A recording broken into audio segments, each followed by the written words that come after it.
Cara, pelo amor de Deus, aprende a fuder. A mina é iniciante, coloca ela de 4, chupa a bucetinha dela, depois vem lambendo o cozinho, aí ela vai ficar com tesão. Logo depois cola ela de ladinho, ver colocando na bucetinha bem devagar, para ela ficar mais excitada. Ainda vem falando putaria no ouvido dela. Depois só corre para o abate, coloca ela de ladinho e empurra a rola para dentro, deixando ela louca. Olá, seres humanos, aqui é o Thiago e no podcast de hoje eu vou ler mais um trecho de um livro para vocês. Como eu falei no Leitura 1, de vez em quando eu vou gravar podcasts lendo trechos de livros que eu acho interessantes, que eu achar interessantes para trazer aqui para o canal. Então o podcast de hoje vai ser o segundo podcast de leitura, em que eu vou ler um trecho, o primeiro capítulo do livro Crise do Mundo Moderno, do René Guénon. Para quem não sabe, René Guénon é um dos principais pilares da linha de pensamento tradicionalista. Se você não manja o que é o tradicionalismo, só pesquisar aí na Wikipedia, sei lá, em qualquer site o que é tradicionalismo, que é uma vertente bem interessante, é uma vertente parente do conservadorismo, mas eu diria que o tradicionalismo é uma espécie de radical conservadorismo, digamos assim. Então, se você não manja, dê uma pesquisada, se quiser, se não quiser, não pesquisa. E, bom, como eu disse, vou ler o primeiro capítulo do livro, que, aliás, do PDF, na verdade, que eu vou deixar o link na descrição para vocês, para caso vocês queiram fazer o download. Vai ser o mesmo site que eu fiz o download desse PDF e, bom, enfim, vamos lá. Eu não me lembro, para ser bem sincero, eu não me lembro exatamente do que fala esse primeiro capítulo do livro, porque quando eu li, vai fazer o quê? Umas semanas já, umas 3 semanas que eu terminei de ler esse PDF e minha memória é muito curta, então eu não lembro exatamente do que fala esse trecho, porém eu me lembro que quando eu li, eu falei, puta que pariu, eu preciso levar esse trecho pro meu podcast, é um trecho muito bom e tal. Então, espero que a minha memória esteja certa em pelo menos querer ler esse primeiro capítulo e vamos lá. A Idade Sombria. A doutrina hindu ensina que a duração de um ciclo humano, ao qual dá o nome de Manvantara, divide-se em 4 idades, que correspondem às fases de um obscurecimento gradual da espiritualidade primordial. São esses mesmos períodos que as tradições da antiguidade ocidental, por seu lado, designavam como as idades de ouro, prata, bronze e ferro. Estamos presentemente na 4ª idade, Kali Yuga ou Idade Sombria, e estamos nela, afirma-se, há mais de 6.000 anos, ou seja, desde uma época bastante anterior a todas aquelas que são conhecidas da história clássica. Desde então, as verdades que eram outrora acessíveis a todos os homens tornaram-se cada vez mais dissimuladas e difíceis de atingir. Aqueles que as possuem são cada vez menos numerosos, e se o tesouro da sabedoria não humana, anterior a todas as idades, nunca se pode perder, ele se envolve, no entanto, em véus cada vez mais impenetráveis que o escondem aos olhares e sob os quais é extremamente difícil descobri-lo. É por isso que por toda a parte se faz alusão, sob diversos símbolos, a qualquer coisa que se perdeu, pelo menos aparentemente em relação ao mundo exterior, e que devem encontrar aqueles que aspiram ao verdadeiro conhecimento. Mas também se afirma que aquilo que está assim escondido voltará a ser visível no fim deste ciclo, que será ao mesmo tempo, em virtude da continuidade que liga todas as coisas, o começo de um ciclo novo. Mas perguntarão, sem dúvida, por que é que o desenvolvimento cíclico se deve cumprir assim num sentido descendente, indo do superior para o inferior, o que, como é fácil de ver, é a própria negação da ideia de, entre aspas, progresso, tal como os modernos a entendem. É que o desenvolvimento de toda manifestação implica necessariamente um afastamento cada vez maior do princípio do qual ela procede. Partindo do ponto mais alto, ela tende forçosamente para baixo, e, como os corpos pesados, tende para esse sentido com uma velocidade sem cessar crescente, até que encontra finalmente um ponto de paragem. Esta queda poderia ser caracterizada como uma materialização progressiva, porque a expressão do princípio é pura espiritualidade. Dizemos a expressão, e não o próprio princípio, porque este não pode ser designado por qualquer dos termos que parecem indicar uma oposição, estando além de todas as oposições. Aliás, expressões como, entre aspas, espírito e, entre aspas, matéria, que, por maior comodidade, pedimos aqui de empréstimo à linguagem ocidental, não têm para nós mais do que valor simbólico. Em todo caso, elas só podem convir verdadeiramente ao assunto sob condição de afastarmos dela as interpretações especiais que lhes são dadas pela filosofia moderna, das quais, entre aspas, espiritualismo e, entre aspas, materialismo são, aos meus olhos, apenas duas formas complementares que se implicam uma à outra e que são igualmente desprezíveis para quem quer elevar-se acima desses pontos de vista contingentes. Mas, aliás, não é de metafísica pura que me propus tratar aqui. E é por isso que, sem nunca perder de vista os princípios essenciais e tomando precauções especiais para evitar qualquer equívoco, posso permitir-me usar termos que, embora inadequados, parecem capazes de tornar as coisas mais facilmente compreensíveis, na medida em que é possível fazer isso sem as desnaturar. O que acabei de dizer acerca do desenvolvimento da manifestação apresenta uma visão que, embora exata no seu conjunto, é todavia demasiado simplificada e esquemática, e com isso pode fazer pensar que esse desenvolvimento se efetua em linha reta, segundo um sentido único e sem oscilação de qualquer espécie, enquanto a realidade é bem diferente e complexa. Com efeito, podemos encarar em todas as coisas, tal como eu disse antes, duas tendências opostas, uma descendente e outra ascendente, ou, se quisermos utilizar outro modo de representação, uma centrífuga e outra centrípeta. E da predominância de uma ou de outra procedem duas fases complementares da manifestação, uma de afastamento do princípio, outra de retorno ao princípio, que são muitas vezes simbolicamente comparadas aos movimentos do coração ou às duas fases da respiração. Ainda que essas duas fases sejam vulgarmente descritas como sucessivas, devemos conceber que, na realidade, as duas tendências às quais elas correspondem agem sempre simultaneamente, embora em proporções diversas. Por vezes acontecem em certos momentos críticos em que a tendência descendente parece estar no ponto de se tornar definitiva na marcha geral do mundo, que uma ação especial intervém para reforçar a tendência contrária, de modo a restabelecer um certo equilíbrio, pelo menos relativo, tal como podem comportar as condições do momento, e a operar, assim, uma ratificação parcial, pela qual o movimento da queda pode parecer detido ou temporariamente neutralizado. Aí tem uma nota aqui. Isto diz respeito à função de conservação divina, que na tradição hindu é representada por Vishnu, e mais particularmente a doutrina dos avatares, ou, entre aspas, descidas do princípio divino do mundo manifestado, que naturalmente não é possível desenvolver aqui.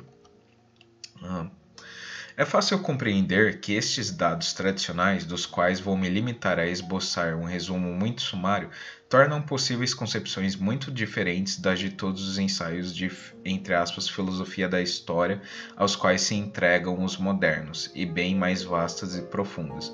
Mas não pretendo remontar, neste momento, às origens do ciclo atual, nem mesmo mais simplesmente aos começos da Kali Yuga.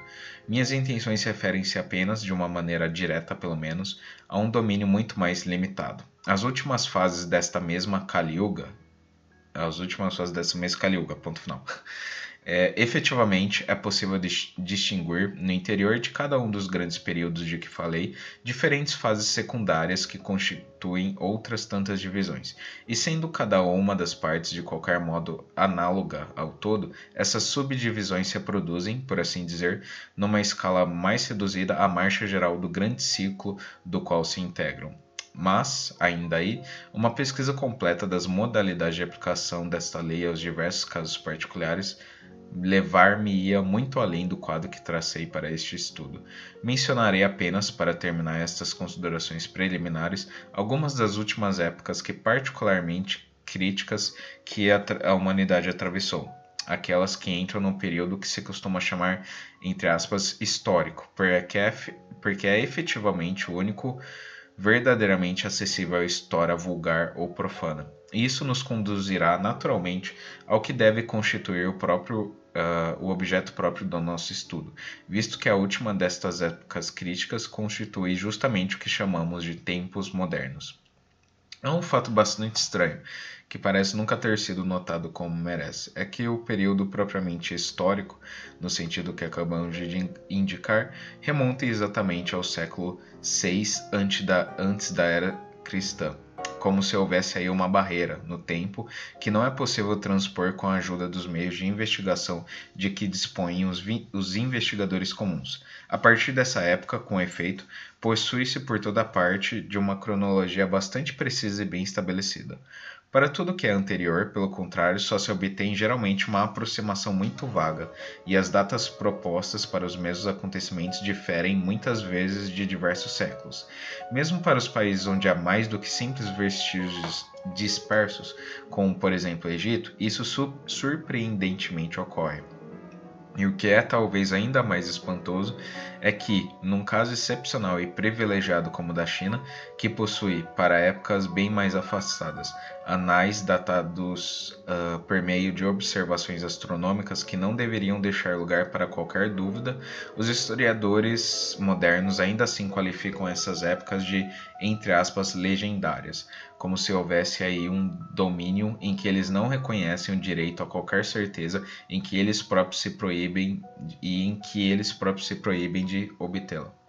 A antiguidade dita entre aspas clássica é, então, para dizer a verdade, uma antiguidade muito relativa e mesmo muito mais próxima dos tempos modernos do que da verdadeira antiguidade, visto que ela não remonta sequer à metade da Kali Yuga, cuja duração é apenas, segundo a doutrina hindu, a 10ª parte da duração do Manvantara. Por aí se poderá suficientemente avaliar até que ponto os homens modernos têm razão de se sentirem orgulhosos com a extensão de seus conhecimentos históricos. Eles responderiam, sem dúvida, para se justificar, que esses nada mais são do que períodos, entre aspas, legendários, e por isso creem não ter que os levar em conta. Mas esta resposta é precisamente a confissão da sua ignorância e de uma incompreensão que por si só pode explicar o seu desdém pela tradição.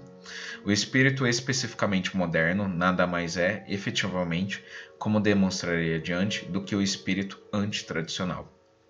No século VI antes da era cristã, produziram-se, qualquer que tenha sido a sua causa, mudanças consideráveis em quase todos os povos. Essas mudanças apresentaram características diferentes conforme os países.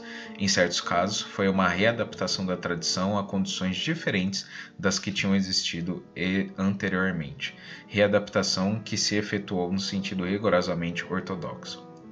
Foi isso que aconteceu notadamente na China, onde a doutrina, primitivamente constituída num único conjunto, foi então dividida em duas partes nitidamente distintas: o taoísmo, reservado a uma elite e compreendendo a metafísica pura e as ciências tradicionais de ordem propriamente especulativa, e o confucionismo, comum a todos sem distinção, e tendo por domínio as aplicações práticas e principalmente sociais. Entre os personagens, parece que teria havido igualmente uma readaptação do masdeísmo, porque essa época foi a do último Zoroastro. Outra nota. É preciso notar que o nome Zoroastro designa, na realidade, não um personagem particular, mas uma função, simultaneamente profética e legisladora. Houve vários Zoroastros que viveram em épocas muito diferentes, e é mesmo verossímil que esta função tenha tido caráter coletivo, tal como o da Visa na Índia e também como no Egito, onde a obra a que foi atribuída a Thoth ou Hermes representa a obra de toda a casta sacerdotal. Na Índia, viu-se nascer então o budismo, que, qualquer que tenha sido seu caráter original, devia conduzir, aliás, pelo menos em certos dos seus ramos, a uma revolta contra o espírito tradicional, indo até a negação de toda autoridade, até uma verdadeira anarquia no sentido etimológico de ausência de princípio, na ordem intelectual e na ordem social. Aí eu vou voltar um pouco, porque na caráter original tinha uma nota que eu vou ler agora.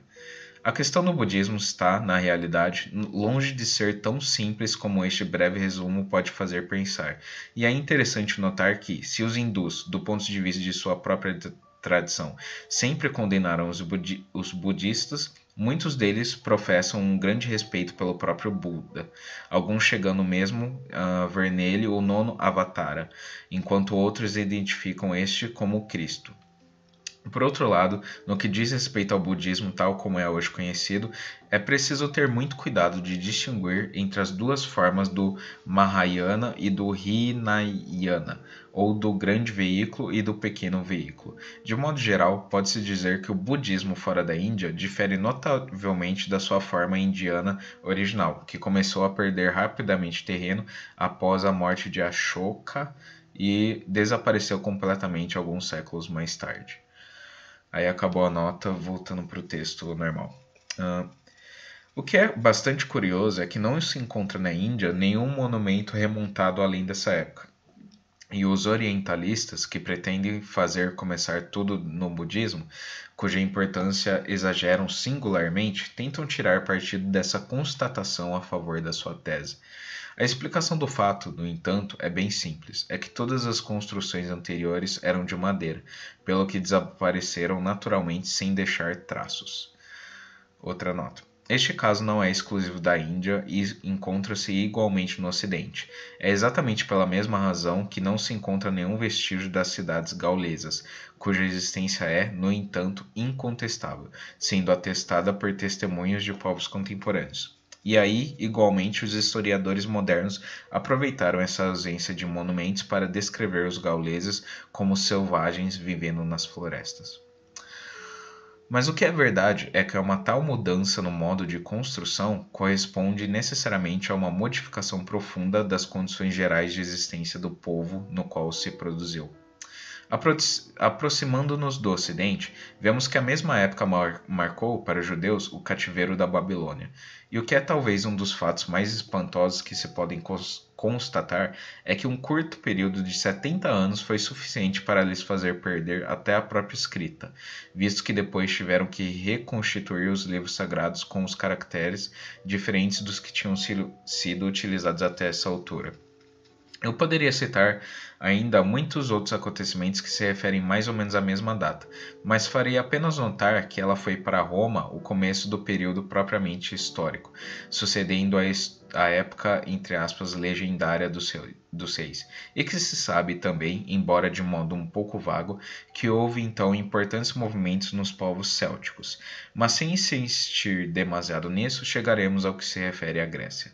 Igualmente, aí, o século VI foi o ponto de partida da civilização dita clássica, a única a qual os historiadores modernos reconhecem caráter histórico, e tudo o que precede é bastante mal conhecido para poder ser tratado como legendário, embora as recentes descobertas arqueológicas já não permitam duvidar que houve aí uma civilização muito real. Tenho mesmo algumas razões para pensar que esta primeira civilização helênica foi muito mais interessante intelectualmente do que aquela que se lhe seguiu, e que as relações entre elas guardam analogia com as que existem entre a Europa da Idade Média e a Europa moderna. No entanto, convém notar que a cisão não foi tão radical como neste último caso, porque houve na Grécia, pelo menos parcialmente, uma readaptação efetuada na ordem tradicional, principalmente no domínio dos, entre aspas, mistérios, e que é preciso ligá-la com o pitagorismo, que foi, sobretudo, sobre uma nova forma, uma restauração do orfismo anterior, e cujos laços evidentes com o culto délfico do Apolo e Hiperbóreo e permitem mesmo encarar uma filiação contínua e regular com uma das mais antigas tradições da humanidade. Mas, por outro lado, apareceu em breve alguma coisa da qual não se tinha ainda tido nenhum exemplo e que deveria desde então exercer uma influência nefasta sobre todo o mundo ocidental. Referíamos-nos a esse modo especial de pensamento que tomou e conservou o nome de, entre aspas, filosofia, e este ponto é bastante importante para que nos detenhamos nele alguns instantes.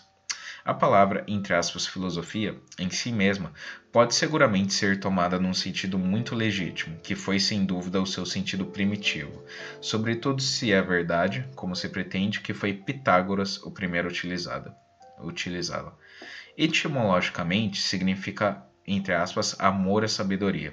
Designa, portanto, primeiramente uma disposição prévia requerida para alcançar a sabedoria, e pode designar também, por uma natural extensão, a procura que, nascendo dessa disposição, deve conduzir ao conhecimento. É então apenas um estágio preliminar e preparatório, um caminho para a sabedoria, um grau correspondente a um estado inferior a esta. Aí uma nota. A relação é aqui mais ou menos a mesma que aquela existente na doutrina taoísta entre o estado do, entre aspas, homem perfeito e do, entre aspas, homem transcendente. Voltando. O desvio que se produziu depois consistiu em tomar este grau transitório pelo próprio fim, em pretender substituir a sabedoria pela filosofia, o que implica o esquecimento ou o desconhecimento da verdadeira natureza desta última. Foi assim que nasceu o que nós podemos chamar de filosofia profana, ou seja, uma pretensa sabedoria puramente humana, portanto de ordem simplesmente racional, tomando o lugar da verdadeira sabedoria tradicional, suprarracional e não humana. No entanto, subsistiu ainda alguma coisa desta através de toda a antiguidade, o que o prova é primeiramente a persistência dos, entre aspas, mistérios, cujo caráter essencialmente, entre aspas, iniciático, não pode ser contestado, e também o fato de que o ensino dos próprios filósofos tinha simultaneamente, na maior parte dos casos, um lado, entre aspas, esotérico, com X, e um lado esotérico, com S. Exotérico e esotérico. Este último permitindo a ligação a um ponto de vista superior, que se manifesta de maneira muito nítida, embora talvez incompleta em certos aspectos, alguns séculos mais tarde, entre os alexandrinos. Para que a filosofia profana fosse definitivamente constituída como tal, foi preciso que só o exoterismo permanecesse, e que se fosse até a negação pura e simples de todo esoterismo. Foi precisamente a isso que conduziu, entre os modernos, o movimento começado pelos gregos. As tendências que se tinham afirmado entre estes foram levadas até as suas consequências mais extremas, e a importância excessiva que eles tinham atribuído ao pensamento racional acentuou-se ainda para chegar ao, entre aspas, racionalismo. Atitude especialmente moderna que consiste não apenas em ignorar, mas em negar expressamente tudo que é de ordem suprarracional. Mas não anteciparei demasiado, porque devo voltar a falar dessas consequências e a ver o desenvolvimento delas numa ou outra parte da minha exposição. Do que acaba de ser dito, uma coisa se deve reter particularmente, é que convém procurar na antiguidade, entre aspas, clássica, algumas das origens do mundo moderno. Este não está, portanto, inteiramente errado quando se reclama herdeiro da civilização greco-latina e pretende ser seu continuador. No entanto, devo sublinhar que se trata apenas de uma continuação ambígua e um pouco infiel, porque, apesar de tudo, havia nessa antiguidade muitas coisas de ordem intelectual e espiritual cujos equivalentes não podemos encontrar entre os modernos. Trata-se de dois graus bastante diferentes de obscurecimento progressivo do verdadeiro conhecimento. Poder-se-ia, aliás, conceber que a decadência da civilização antiga tenha conduzido, de modo gradual e sem solução de continuidade, a um estado mais ou menos semelhante ao que vemos hoje, mas não foi efetivamente assim. Houve, nesse intervalo, uma outra época crítica, que foi ao mesmo tempo uma dessas épocas de recuperação às quais aludi há pouco. Essa época é a do começo e da expansão do cristianismo, que coincidiu, por um lado, com a dispersão do povo judeu, e, por outro lado, com a última fase da civilização greco-latina. Podemos passar mais rapidamente por cima destes acontecimentos, apesar da sua importância, porque eles são geralmente mais conhecidos do que aqueles de que falei até agora, e porque o seu sincronismo foi mais notado, mesmo pelos historiadores de visão mais superficial. Também foram assinalados, muitas vezes, certos traços comuns à decadência antiga e à época atual, e sem querer levar demasiado longe o paralelismo, deve-se reconhecer que há realmente algumas semelhanças bastante surpreendentes. A filosofia puramente profana tinha ganhado terreno. A aparição do ceticismo, por um lado, e o sucesso do moralismo estoico e epicuriano, por outro lado, mostram bem a que ponto a intelectualidade se tinha reduzido. Ao mesmo tempo, as antigas doutrinas sagradas, que já quase ninguém compreendia, tinham degenerado, por causa dessa incompreensão, em paganismo, no verdadeiro sentido dessa palavra. Quer dizer que elas não eram mais do que, entre aspas, superstições, coisas que, tendo perdido a sua significação profunda, sobreviviam a si mesmas através de manifestações totalmente exteriores. Houve também tentativas de reação contra essa decadência. O próprio helenismo tentou revivificar-se com a ajuda de elementos pedidos de empréstimo às doutrinas orientais com as quais podia se manter em contato. Mas isso já não era suficiente. A civilização greco-latina devia terminar e a correção devia vir de outro lado e operar-se sobre outra forma. Foi o cristianismo quem efetuou essa transformação. Aliás, podemos notar de passagem que a comparação que se pode estabelecer entre esse tempo e o nosso é talvez um dos elementos determinantes do, entre aspas, messianismo desordenado que aparece atualmente à luz do dia. Depois do conturbado período das invasões bárbaras, necessário para concluir a destruição do antigo estado das coisas, uma ordem normal foi restaurada para durar alguns séculos. Foi a Idade Média, tão desconhecida dos modernos que são incapazes de compreender a sua intelectualidade, para quem essa época parece certamente muito mais estranha e distante do que a Antiguidade Clássica. A verdadeira Idade Média, para mim, estende-se do reinado de Carlos Magno até o começo do século XIV. Nesta última data começa uma nova decadência, que através de diversas etapas foi se acentuando até nós. É aí que se situa o verdadeiro ponto de partida da crise moderna. É o começo da desagregação da cristandade, a qual a civilização ocidental da Idade Média se identificava essencialmente. Essa data marca, ao mesmo tempo, o fim do regime feudal, estreitamente solidário com essa mesma cristandade, e a origem da constituição das nacionalidades. Será então necessário fazer remontar a época moderna a cerca de 2 séculos mais cedo do que se considera habitualmente. A Renascença e a Reforma são sobretudo resultantes e só foram possíveis pela decadência prévia. Mas bem longe de serem uma reparação, elas marcavam uma queda muito mais profunda, visto que consumaram a ruptura definitiva com o espírito tradicional, uma delas no domínio das ciências e das artes, a outra no próprio domínio religioso, que era, no entanto, aquele onde tal ruptura pareceria mais difícil de conceber. O que se designa por renascimento foi, na realidade, como eu já disse em outras ocasiões, a morte de muitas coisas. Sob o pretexto de voltar à civilização greco-romana, só se tomou o que esta tinha de mais exterior, porque apenas isso se tinha podido exprimir claramente nos textos escritos.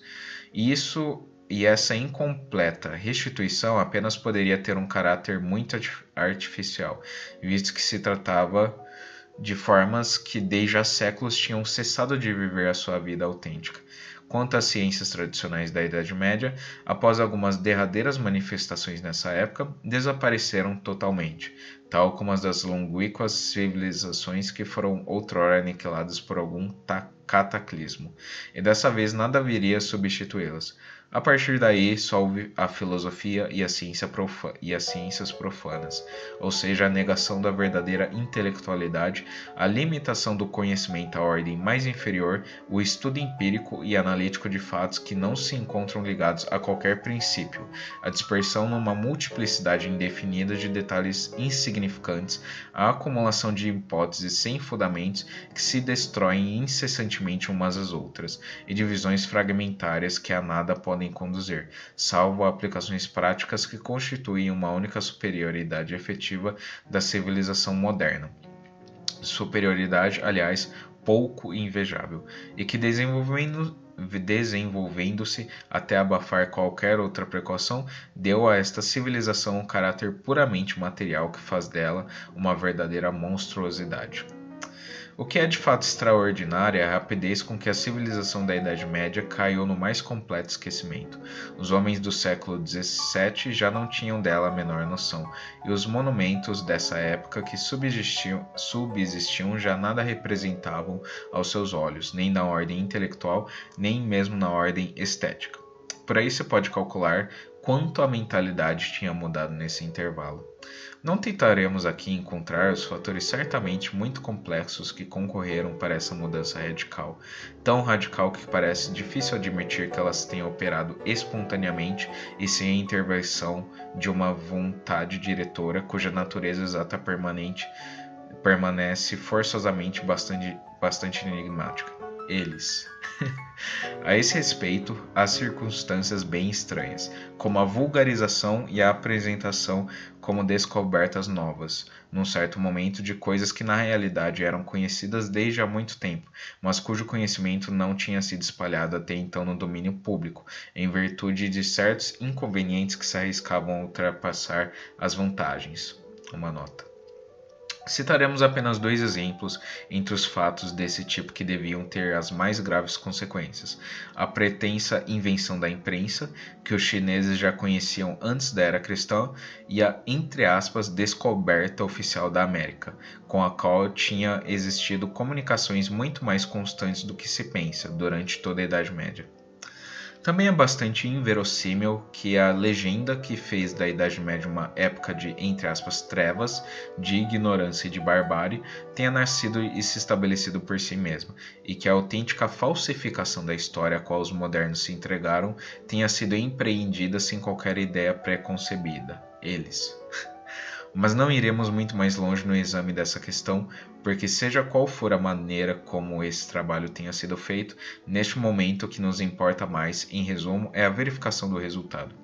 Há uma palavra que recebeu honrarias no Renascimento e que resumia, já nessa altura, todo o programa da civilização moderna. É a palavra, entre aspas, humanismo. Tratava-se, com efeito, de reduzir tudo a proporções puramente humanas, de fazer abstração de todo princípio de ordem superior e, poderíamos dizer simbolicamente, de se afastar do céu sob pretexto de conquistar a terra. Os gregos, de quem se pretendia seguir o exemplo, nunca tinham ido tão longe nesse sentido, mesmo na época da sua maior decadência intelectual, e pelo menos as preocupações utilitárias nunca tinham, entre eles, passado para o primeiro plano, tal como em breve se iria produzir entre os modernos. O, entre aspas, humanismo era já uma primeira forma do que se tornou o laicismo contemporâneo. E, querendo tudo remeter à medida do homem, tomado como um fim em si próprio, acabou por descer de degrau em degrau ao nível do que há neste de mais inferior, procurando apenas a satisfação nas necessidades inerentes ao lado material da sua natureza. Procura bem ilusória, de resto, porque cria sempre mais necessidades artificiais do que aquelas que se pode satisfazer.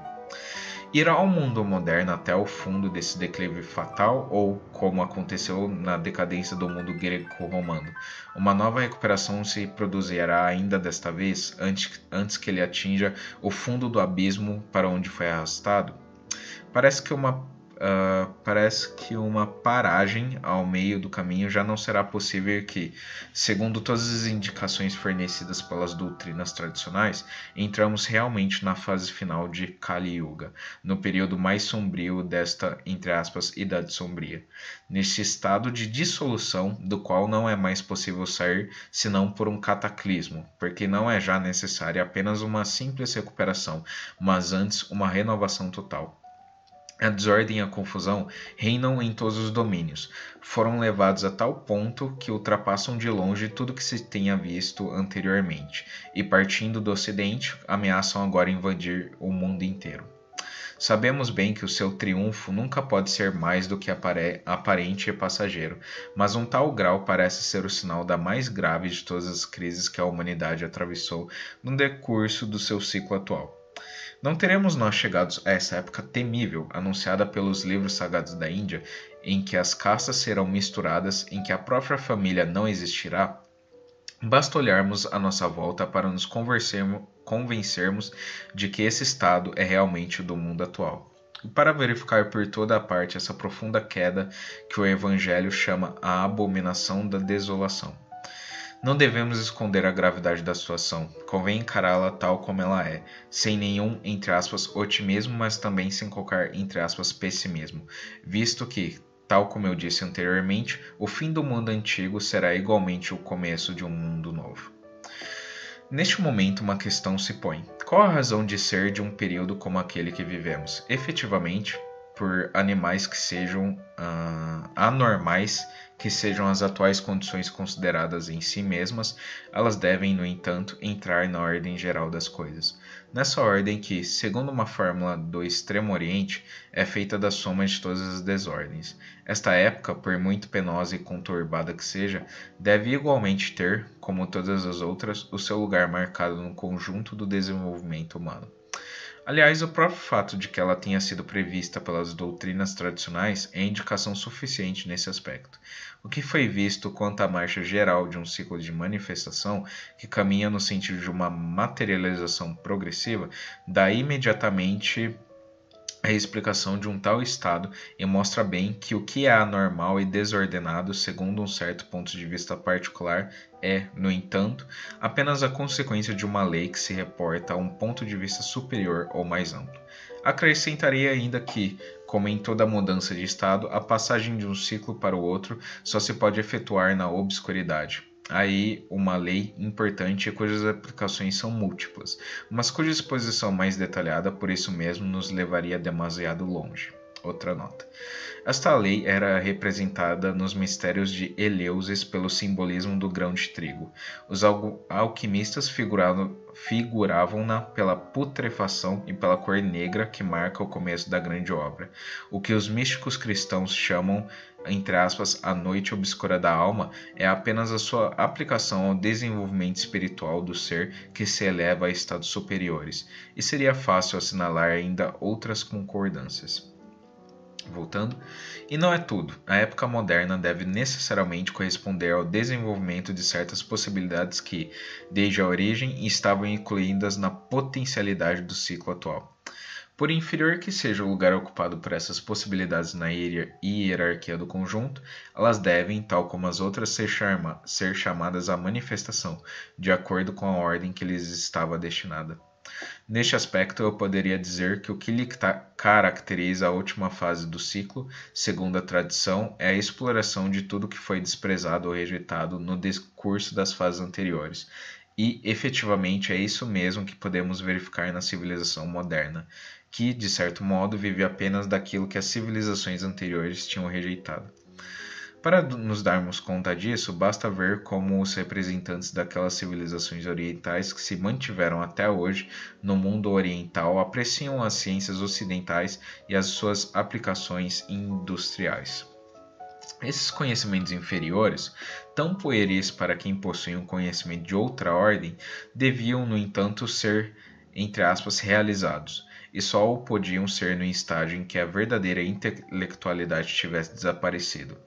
Essas pesquisas de alcance exclusivamente prático, no sentido mais estreito da palavra, deviam ser efetuadas, mas só o podiam ser no extremo oposto da espiritualidade primordial, por homens mergulhados na matéria a ponto de nada mais poderem conceber para além dela, tornando-se tanto mais escravos dessa matéria quanto mais se servissem dela, o que os conduz a uma agitação sempre crescente, sem regra e sem objetivo, a dispersão na multiplicidade pura até a dissolução final.